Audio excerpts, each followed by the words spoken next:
Welcome to day 9 of our Vlogmas. I'm so glad that you've joined us today.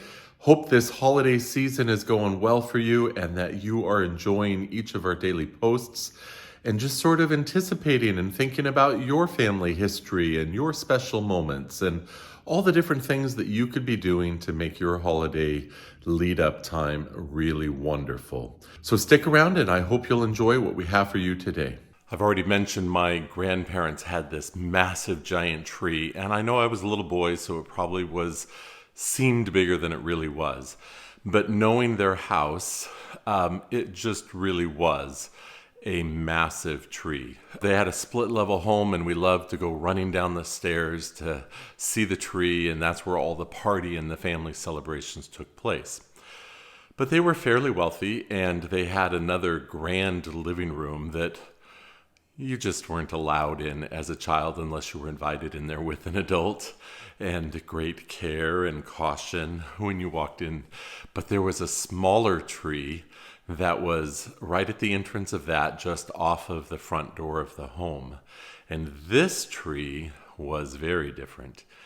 It was filled with these ornate, handmade ornaments, all made by my grandmother. She spent time taking these ribbons and poking them with these pearls on pins, and just they were ornate. And I'm showing you some of those now. As I've mentioned before she passed, she set aside a group of ornaments for each of us grandchildren, and I was the beneficiary of these 4. And they're just beautiful, and I know that they were lovingly and carefully made by my grandmother, and it brings great joy to me to know our heritage of Christmas and ornaments and decorating, and yet one more story to share about our Christmas ornaments.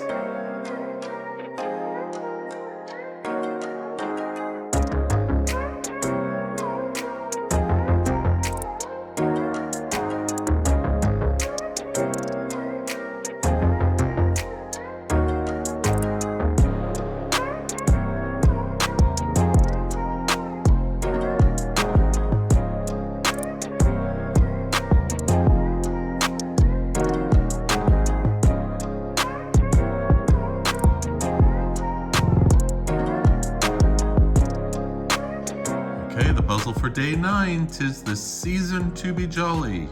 Mickey and Minnie seem to be singing Christmas carols from a chorus book in front of the Minnie Mouse Holiday Shop. And what does that say?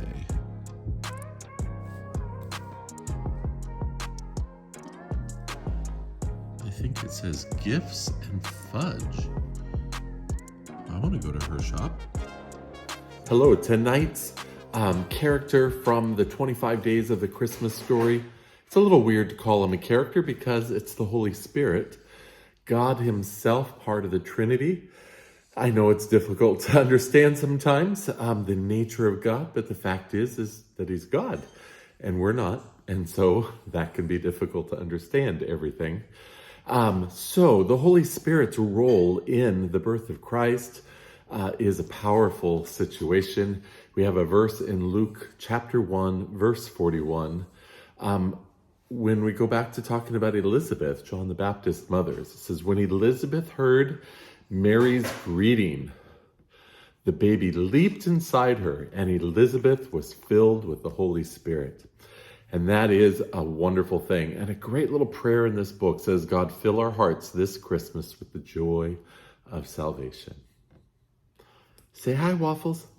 Yes, everybody likes to see you. Yes, you're a good dog. Okay, thank you for joining me. I hope that you enjoyed seeing those ornaments that my grandmother made by hand. They're so elegant, beautiful, and special, of course, for me to have. And I hope you enjoyed our verse for the day and our puzzle. And I want to just sort of put it out there, some things that are coming up this weekend. We're going to the Dickens Christmas Fair. We also live near the harbor and going to be doing a tour of seeing how the boats are all lit up at night, as well as just give you a tour through our town and see how our community is celebrating with their lights as well. So stick around over these next few days, and I hope you're making your holidays merry. See you tomorrow.